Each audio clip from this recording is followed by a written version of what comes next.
Katanya, kata orang yang di sana, hanya dengan melafalkan mantra ini satu-satunya jalan untuk mencapai Tuhan di zaman kali ini. Tidak ada yang lain pokoknya. Tidak perlu lagi melakukan upacara-upacara yang besar, begitu katanya. Nah, selain itu, saya juga melihat di sana orang melakukan bajan, ya sambil menari-menari gitu. Dan kesemuanya itu jauh berbeda dengan adat dan kebiasaan adatnya orang Bali.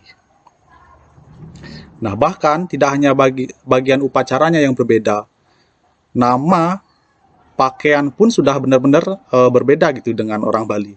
Pakaian itu sudah kayak orang India, kayak baju sari seperti itu.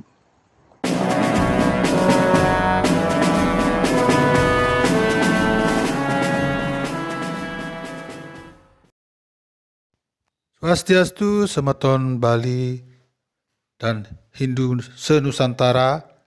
Kali ini liputan khusus kita adalah tentang kembali dan tersadarnya mantan atau orang yang pernah terpapar HK. Berikut liputannya. Om Swastiastu.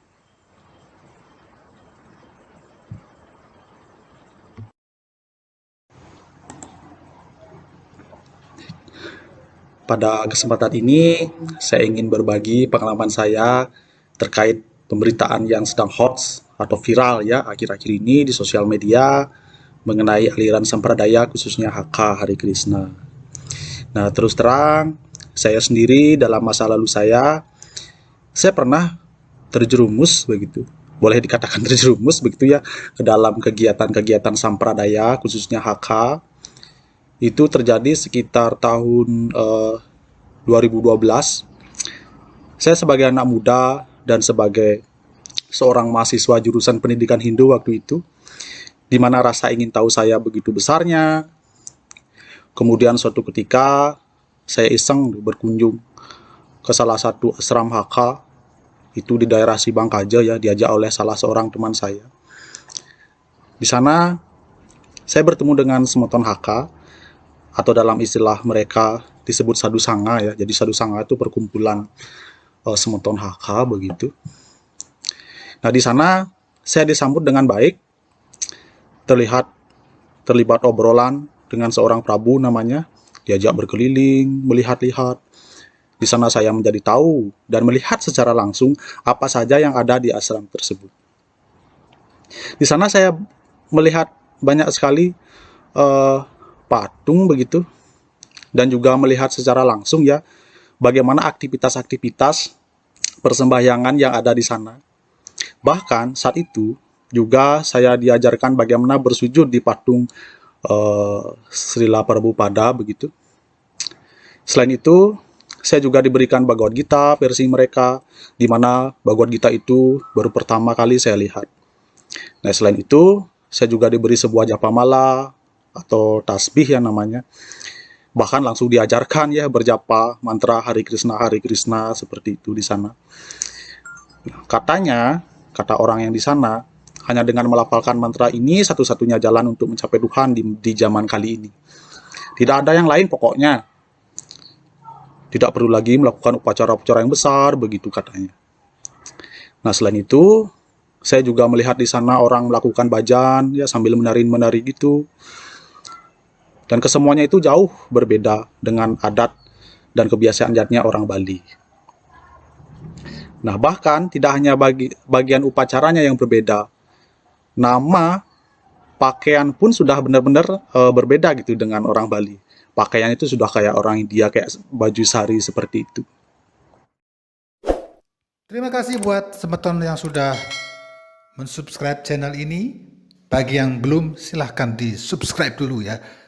Karena apa? Karena di channel ini akan diuraikan lebih dalam, diungkap lebih tuntas tentang sampradaya asing vs Hindu Nusantara.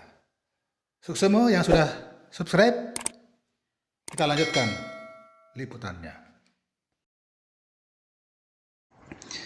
Nah, kemudian momen ketika saya bisa dibilang terjerumus begitu, ketika saya membaca isi dari buku Bhagavad Gita versi guru mereka yaitu Srila Prabhupada. Saya merasa terbawa, terpengaruh, mungkin seperti terdoktrin ya, boleh dibilang seperti itu, dengan isi dari penjelasan Bhagavad Gita versi mereka tersebut. Nah, dari sinilah saya mulai sering mengikuti aktivitas-aktivitas HK, seperti berjapa, bhajan, termasuk juga beberapa kali ikut perayaan-perayaan di asramnya tersebut. Dan itu terjadi selama beberapa bulan seperti itu.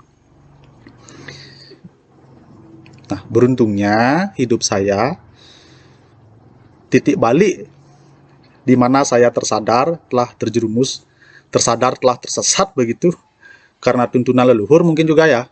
Ketika saya menemukan sebuah peseraman, itu namanya peseraman Kayu Manis, yang memang peseraman untuk mendapatkan pengetahuan, yang memang benar-benar menjaga adat, reste, dan tradisi Bali di sana.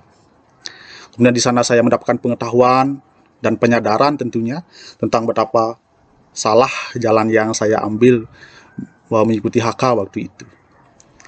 Kemudian saya berpikir, mengapa saya harus bersujud di patung Srila Prabhupada? Sementara waktu itu bersujud di kaki orang tua pun saya belum pernah.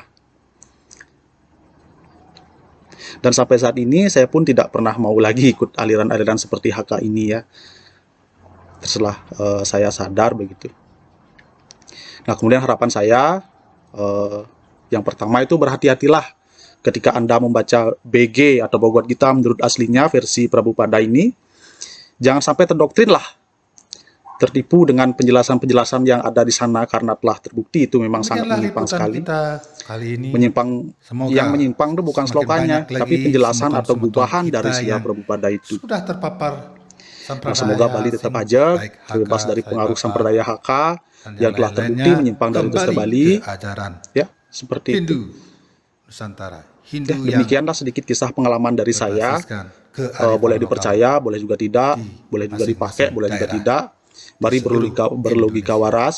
Ya, demikian. Sukses. Terima kasih. Om Santi Santi Santi. Om Santi Santi Santi Om.